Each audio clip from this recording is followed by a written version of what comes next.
you the live pictures that are now coming in because today is an important day.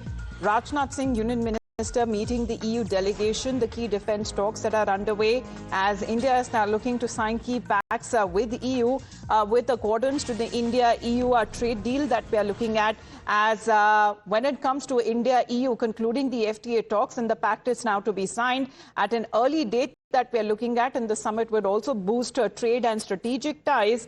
And this is now what we are looking at as far as the negotiations that have been taking place, because the trade deal from Indian perspective is balanced and forward-looking, which will help when it comes to better economic integration of India with the EU and will propel trade and investments in both economies. That has been now, as far as when it comes to the pact that has been finalized after nearly almost 2 decades of negotiations.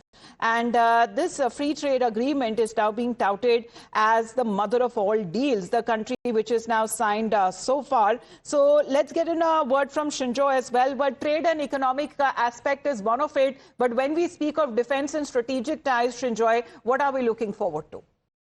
As we mentioned earlier, this should not be just a trade relationship. This is going to be a heightened strategic relationship, and that includes defense, because the French, the Germans, the Italians are all countries with enormous defense capabilities. Leonardo is that Italian firm. It was once banned. Now India has lifted a ban on Leonardo. Similar activity is also afoot vis-a-vis Rheinmetall. There is an investigation going on, and hopefully that too will happen. So that means India will be in a position to collaborate more with defense partners in Europe, like Rheinmetall, like Leonardo. And also, let's not forget, India is in the business of buying 114 Rafales from the French. And France is also part of the European Union. So as a result, with the EU budgets, defense budgets climbing towards 4%, they are in the market for Indian products as well.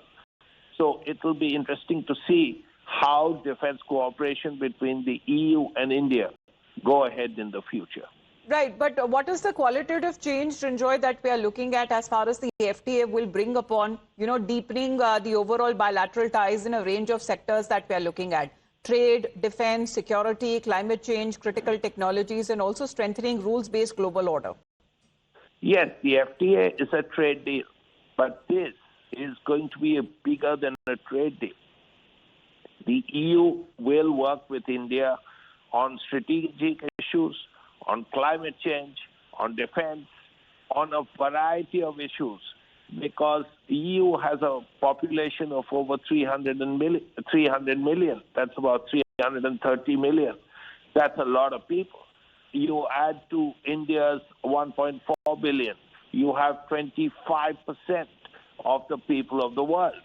So this is going to get very close. And the beginnings are there for all of us to see. We will hear Prime Minister speak. We will hear the Europeans speak, and just a little while. And then you will see the trade deal being signed somewhere later in the year. And when we speak of India and the EU, they go long back as far as being strategic partners, Srinjoy, because the proposed security and defense partnership that is expected to facilitate deeper defense and security cooperation between the two sides. What about the SDP, interoperability, and also in defense domain that will also open up avenues when we speak of Indian firms to participate in EU? That's exactly the point. There are strong Indian firms. And as I mentioned, defense budgets of the European countries are going up because the Polish, the Baltic states, the three of them, they are already looking at 4% of the GNP to be spent on defense. That means they have the opportunity to buy defense equipment in the future. And it could well be from Indian firms. And Indian firms are making very high-quality equipment in recent years. That's what. Besides, as I mentioned, the ban on Leonardo has been lifted. there is a similar effort by Rheinmetall. Rheinmetall, which is a German firm, has told the Indian Defence Ministry, look at our case and see if you can lift the ban. And some of it was also on display yesterday during the Republic Day parade that we are looking at. But the two sides are also expected to ink a number of agreements that will provide a deeper cooperation, especially when it comes to several sectors, not just the trade economic side of it, but also strategic defense partnership. Thank you very much, Srinjoy, for joining us here on the broadcast. Well, those are the live pictures that are now coming in. We'll keep our viewers updated with more information. Back after a short.